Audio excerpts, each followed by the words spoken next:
قال اللہ تعالی فی القرآن المجید یا ایھا الذین آمنوا لا تبطلوا صدقاتکم بالمن والأذى۔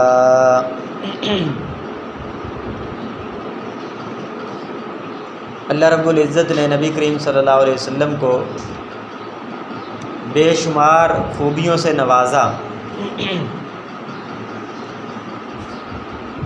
لیکن اللہ تعالیٰ نے نبی کریم صلی اللہ علیہ وسلم کی بعض خوبیوں کو بطور انعام کے ذکر کیا، جن میں سے ایک خوبی نبی کریم صلی اللہ علیہ وسلم کی وہ آپ کا حسن اخلاق ہے۔ آپ کے اخلاق کے بارے میں اللہ تعالیٰ قرآن مجید کے اندر ارشاد فرماتے ہیں وَإِنَّكَ لَعَلَىٰ خُلُقٍ عَظِيمٍ، بے شک آپ اخلاق کے بہت ہی عظیم درجے پر ہیں، عظیم مقام پر ہیں۔ اور نبی کریم صلی اللہ علیہ وسلم کے حسن اخلاق، اس کی یہ صورتحال تھی کہ کفار نبی کریم صلی اللہ علیہ وسلم کے اخلاق سے متاثر ہو کر ہی مسلمان ہو جاتے تھے۔ آپ صلی اللہ علیہ وسلم کا امیروں کے ساتھ اور غریبوں کے ساتھ ایک ہی طرح کا برتاؤ تھا۔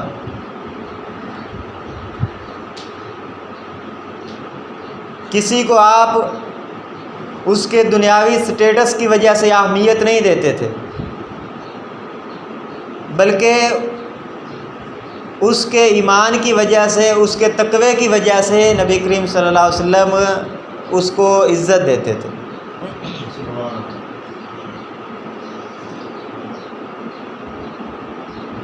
اور یہی وجہ ہے کہ بہت سارے لوگ نبی کریم صلی اللہ علیہ وسلم کے اخلاق کی وجہ سے، آپ کے اخلاق سے متاثر ہو کر مسلمان ہوئے، اور پھر آپ کے اخلاق کی وجہ سے ان کے دلوں کے اندر ایمان پختہ ہو گیا، اور وہ ہر وقت نبی کریم صلی اللہ علیہ وسلم کے پاس ہی رہا کرتے تھے۔ اس بات کو بھی اللہ تعالیٰ نے بطور احسان کے قرآن مجید کے اندر بیان کیا فَبِمَا رَحْمَةٍ مِّنَ اللَّهِ لِنتَ لَهُمْ، کہ اللہ تعالیٰ کی رحمت ہے، اللہ تعالیٰ کا فضل ہے کہ آپ لوگوں کے لیے نرم دل ہیں۔ وَلَوْ كُنْتَ فَظًّا غَلِيظَ الْقَلْبِ لَانفَضُّوا مِنْ حَوْلِكَ، اگر آپ سخت زبان ہوتے اور سخت دل ہوتے، آپ کی زبان کڑوی ہوتی اور آپ کا دل لوگوں کے بارے میں سخت ہوتا، تو اس کا نتیجہ کیا نکلتا؟ لَانفَضُّوا مِنْ حَوْلِكَ، تو یہ آپ کے ارد گرد سے منتشر ہو جاتے، لوگ آپ کے پاس نہ آتے، آپ کے پاس سے بھاگ جاتے لوگ۔ تو اللہ تعالیٰ نے نبی کریم صلی اللہ علیہ وسلم کی نرم دلی کو، آپ کے حسن اخلاق کو اللہ تعالیٰ کی طرف سے رحمت قرار دی۔ یہ اللہ تعالیٰ کی رحمت ہے کہ آپ لوگوں کے لیے نرم ہیں۔ اگر آپ نرم نہ ہوتے تو اس کا نتیجہ کیا نکلتا کہ لوگ آپ کے قریب ہی نہ آتے۔ تو جس طرح یہ ایک بہت بڑی خوبی ہے اور یہ اللہ تعالیٰ کا خاص انعام ہے، اللہ تعالیٰ کی رحمت ہے، اور اس کے نتائج اس قدر عظیم ہیں، اعلیٰ ہیں کہ لوگ آپ کے ساتھ ملتے ہیں اور اس کی وجہ سے لوگوں کے دلوں میں ایمان بھی پختہ ہوتا ہے۔ تو اسی طرح اس کے برعکس بد اخلاقی، بد زبانی، سخت دلی وہ بہت بڑی برائی بھی ہے، اور اس کے نتائج بہت بھیانک ہیں۔ بہت سارے لوگ معاشرے کے اندر دینداروں کی بد اخلاقی کی وجہ سے وہ دین چھوڑ جاتے۔ ایک شخص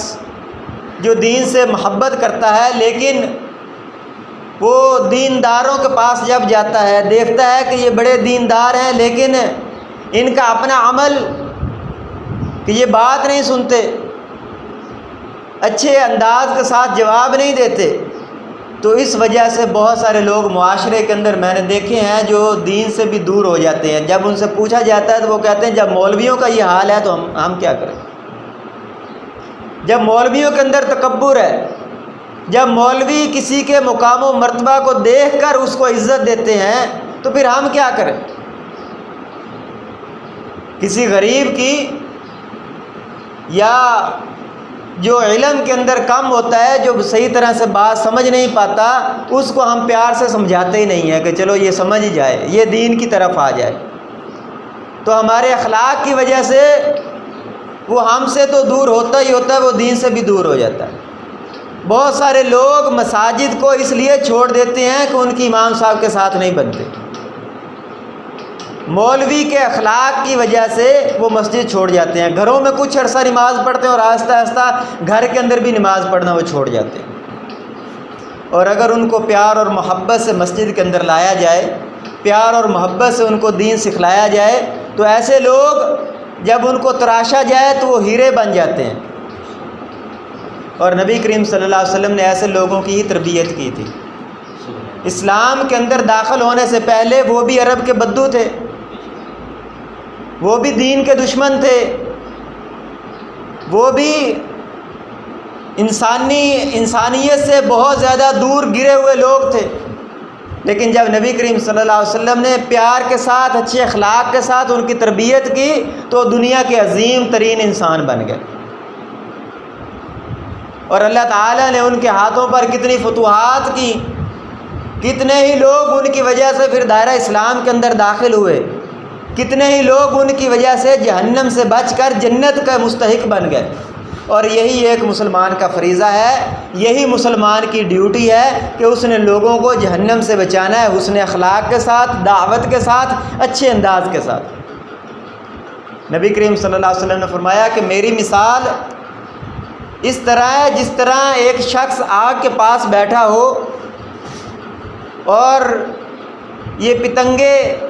آگ کی طرف جو بھاگ کر جاتے ہیں، پروانے یہ آگ کے اندر گر رہے ہیں اور وہ ان کو پکڑ پکڑ کر باہر نکال رہا ہے آگ سے۔ تو آپ نے فرمایا بالکل میری مثال ایسے ہی ہے کہ تم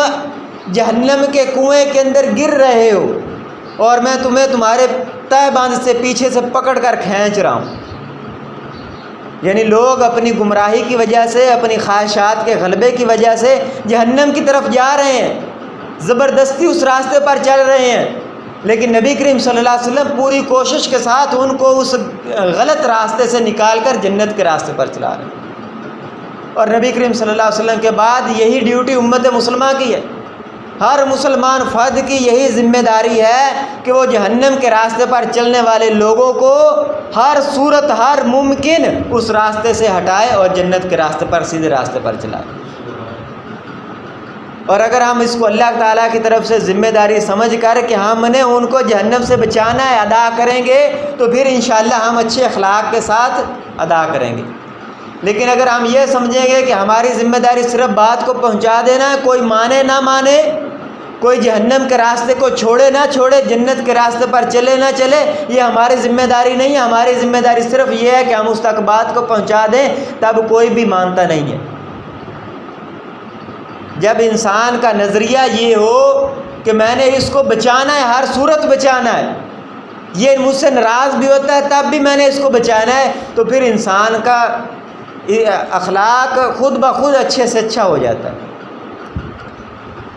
تو اللہ تعالیٰ نے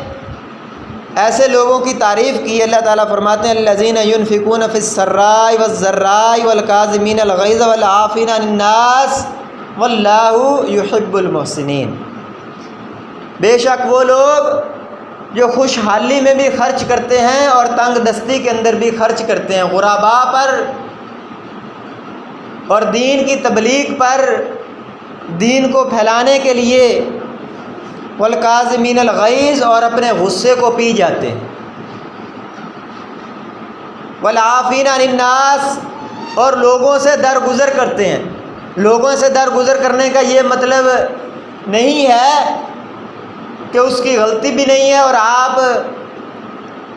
اس کو معاف کر دیں اور کہیں کہ اس کی غلطی نہیں تھی اس لیے معاف کر دیا اور سمجھیں کہ درگزر کر دیا، یہ درگزر نہیں ہے۔ درگزر یہ ہے کہ اس کی غلطی ہو، اس کے باوجود آپ اس کو معاف کر دیں۔ جب ہم کسی کو درگزر کرنے کے لیے کہتے ہیں، معاف کرنے کے لیے کہتے ہیں، تو آگے سے اس کی غلطیاں بیان کرنے لگ جاتا ہے کہ دیکھو اس نے یہ کیا میرے ساتھ، میں کیسے معاف کر دوں۔ تو درگزر ہوتا یہ ہے کہ اس نے غلطی کی ہے، اس کے باوجود آپ اس کو معاف کر دیں۔ اگر اس نے غلطی کی نہیں ہے، آپ کو ویسے غصہ آ گیا یا غلط فہمی کی وجہ سے غصہ آ گیا، جب آپ کی غلط فہمی دور ہوئی تو آپ نے اس کو معاف کر دیا، تو یہ درگزر نہیں ہے۔ درگزر یہ ہے کہ وہ حقیقی طور پر مجرم ہے، اس نے غلطی کی ہے، اس کے باوجود آپ اس کو معاف کر دیں، تو یہ درگزر ہے۔ اللہ تعالیٰ یہ 4 صفات بیان کرنے کے بعد فرماتے ہیں واللہ یحب المحسنین، اللہ تعالیٰ ایسے نیکوکاروں کو پسند کرتا ہے، ایسے لوگوں سے محبت کرتا ہے جو اللہ کے راستے میں خرچ کرنے والے ہیں، اپنے غصے کو پی جانے والے ہیں، اور لوگوں کی غلطیوں پر لوگوں کو معاف کر دیتے ہیں۔ تو اللہ تعالیٰ سے دعا ہے کہ اللہ تعالیٰ ہمارے اخلاق کو اچھا بنا دے، ہمارے اخلاق کو اس طرح کا بنا دے کہ لوگ ہمارے اخلاق سے متاثر ہو کر وہ دین کی طرف آئیں اور دین کو قبول کریں۔ وآخر دعوانا الحمد للہ رب العالمین۔